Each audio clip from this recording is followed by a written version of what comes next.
अॼु छो जरूरत पैदा थी है, छो जो चुका ही आल चांग बलोच एसोसिएशन ठही हुई, उनमें वॾा किरदार अदा कंदा हुआ। वे वञी भाइरनि वटि वेही रहंदा हुआ। चाचो रहमतुल्लाह अली अनवर साहब, साईं असांजे आइन जो बानी खान मोहम्मद साहब जो वाल साहब, साली मोहम्मद साहब, जेके पुराना दोस्त के बिरादर सां को मसलो थींदो गॾिजी वेंदा हुआ। जे साईं राति में ॿुधायो एसपी खे चईंदा हा आया मां अली अनवर खान, माण्हू छा ते ॿाहिरि खणंदो आहे, भैरनि ते खणंदो आहे न। भैरनि जी तंज़ीम खे यरगमाल बणाए 2010 में ऐं असां उनखे सियासत में इस्तेमालु कयो। तव्हां मुतफ़िक़ आहियो? 10 में जेका असां तंज़ीम ठाही उनखे असां सियासत में इस्तेमालु कयो ऐं तव्हां चांग सभु इस्तेमालु थियो पर इज़त में मिली। उन खां पोइ तव्हांजी ख़िदमत कहिड़ी थी? जे थी आहे त हा कयो। ॾिसो अॼु आउं जज़्बाती तकीर थो कयां, पुछां ही मां पुछां पियो तव्हां सभिनी खां।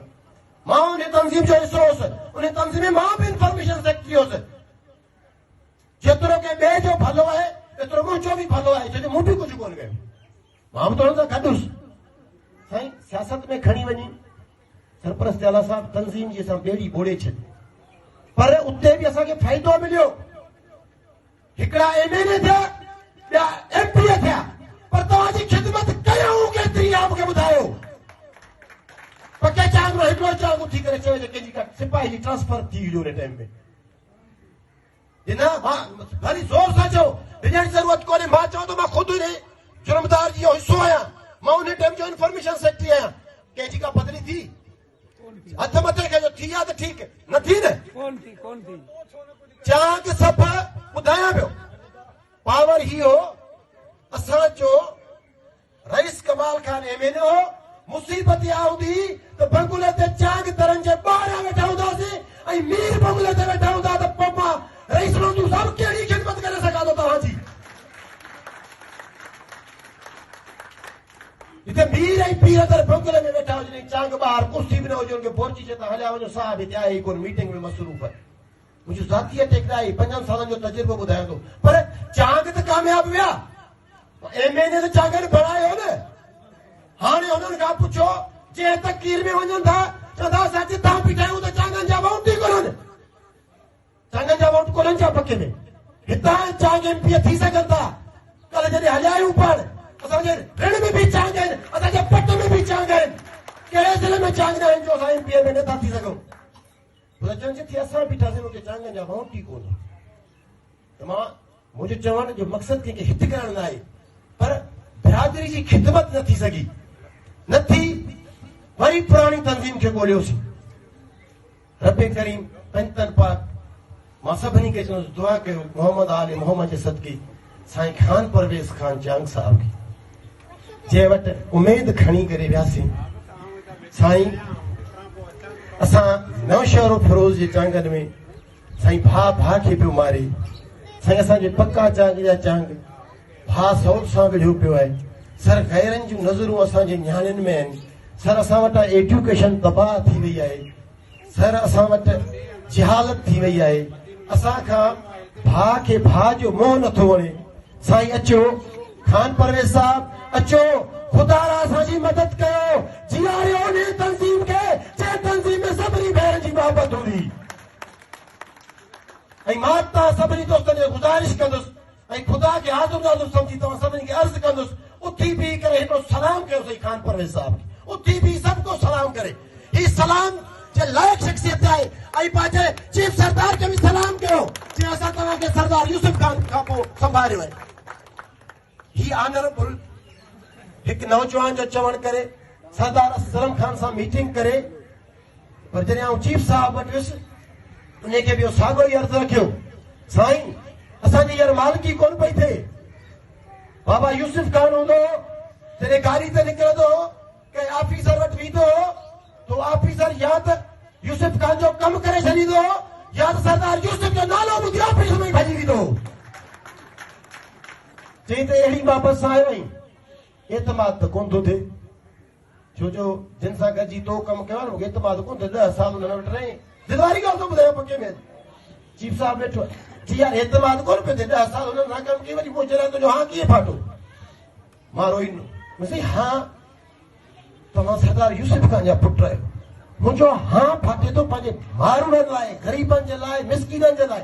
नौशहर जे भाउ जेका भाउ मारिजी वियो आहे साईं, तव्हां बि मुर्सी कयो, तव्हां बि सरदार यूसुफ खान जे हिन मिशन जा सिर्फ़ मेंबर थी अचिजो। ऐं हुननि खे बि इहो ई चयो वियो, सभिनी खे दावत ॾींसीं साईं अचो, कंहिंजे भॻुरे ते बि प्रोग्राम नथा रखूं, मुतनाज़िया प्रोग्राम न आहे, ऑडिटोरियम हॉल आहे जिते हर को माण्हू पैसा ॾह 20,000 रुपया ॾेई प्रोग्राम करे सघे थो, उते रखियोसीं। चीफ साहब आयो, असांखे प्रोग्राम मिलियो, प्रोग्राम पहिरियों थियो, उन खां पोइ चांगनि जी मालिकी थियण शुरू थी वई। फ़ख्र सां चवां थो, ख़ुदा ॾिसे थो, अगरि जे असांखे ही ढांचो खान परवेज़ साहब 22 नवंबर ते न ठाहे ॾे तंज़ीमी, ऐं असांजो चीफ सरदार मोहम्मद यूसुफ जो सपूत असां तव्हांजी सपोर्ट में न बीहे, तव्हां चांगनि वटि जेतिरा हींअर पिक्चरूं मरस्टीज़ अचनि था, ख़ुदा जो क़दम वटि कॾहिं बि कोन अचनि हा, और सारो बि न पिया। बाक़ी पके में बीही करे ऐं इहो ॿुधाइण थो चाहियां ॿियनि बिरादरनि खे, सभु असां पाड़े में जेके आहियो सभु असांजा भाइर आहियो। शर हुजो, मशहूरी हुजो, मेमण हुजो, मोची हुजो, चांग इज़तदार क़ौम आहे असांजी। असां ओड़े पाड़े खे बि इज़त ॾींदा आहियूं ऐं हमेशह ॾींदा रहंदासीं। पर इहा न सम्झो कि असां चांगनि जा पाण में इख़्तिलाफ़ आहिनि। असां हिकु माउ पीउ जी औलाद आहियूं। असांजे लाइ लतीफ़ सरकार चयो आहे, मोहब्बत जे त मैदान में सिरजो मकर सांग लाइ जी लतीफ़ अच में सूली अचण त थी चांग अश्क थई नांग ख़बर काटनि खां पोइ। असां भैरनि जो पाण में को इख़्तिलाफ़ कोन्हे। ऐं चांगनि जी हाणे मालिकी थी वई आहे, चांगनि वटि पंहिंजो जस्टिस बि वेठो आहे। छा माण्हू रिटायर थियण खां पोइ जज न हूंदो आहे? असां पंहिंजे क़ौम जो जज था मुक़ररु कयूं, जंहिं बिरादरी वारे सां नाइंसाफ़ी थींदी असांखां फ़ैसिलो न थींदो, खान परवेज़ साहिब खे वठी अची फ़ैसिलो कराईंदासीं। ऐं आउं लक़ब थो ॾियां, ख़ुदा ॾिसे थो सघे तो हयात जस्टिस रहंदो, जॾहिं तॾहिं असांजी बिरादरी मजबूरी में वेंदी, यकीनन साईं खां असां मशवरो वठंदासीं। इहो असांजो फर्ज़ु आहे। त पोइ अॼु हिकिड़ो वाइदो कंदा पके चांग वारा, ॾिसो अञा मां सम्झां थो त अञा जेका मोहब्बत हितां मिलणी हुई उहा थोड़ी खट ज़रूर मिली आहे, नाराज़ न थिजो। पक्का चांग जी आबादी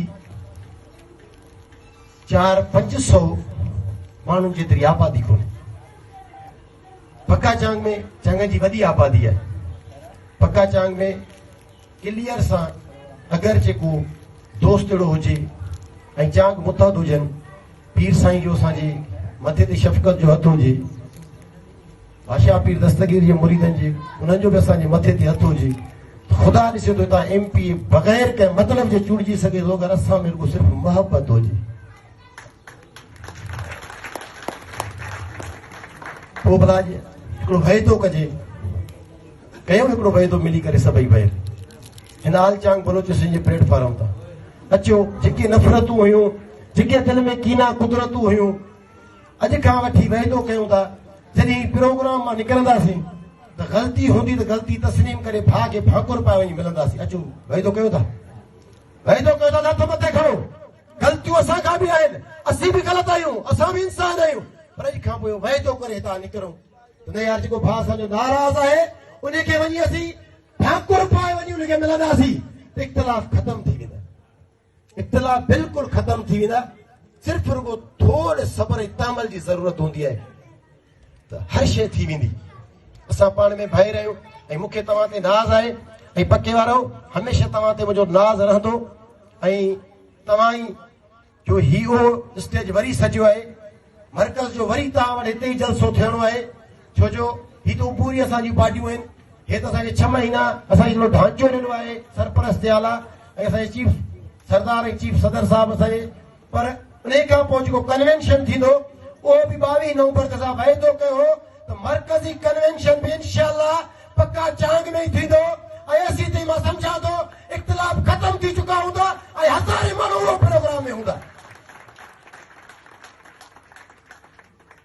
हाणे वधीक आऊं तव्हां लाइ कुझु कोन चवंदुसि। साईं लतीफ़ सरकार जे वरी बि शहर साईं तव्हांखे नवाज़े, ऐं तव्हांखां इजाज़त बि वठंदुसि ऐं मूंखां का ग़लती कोताही थी हुजे, तव्हां में हुजतूं मोहबतूं आहिनि, साईं लतीफ़ सरकार तव्हां जहिड़नि माण्हुनि लाइ चयो आहे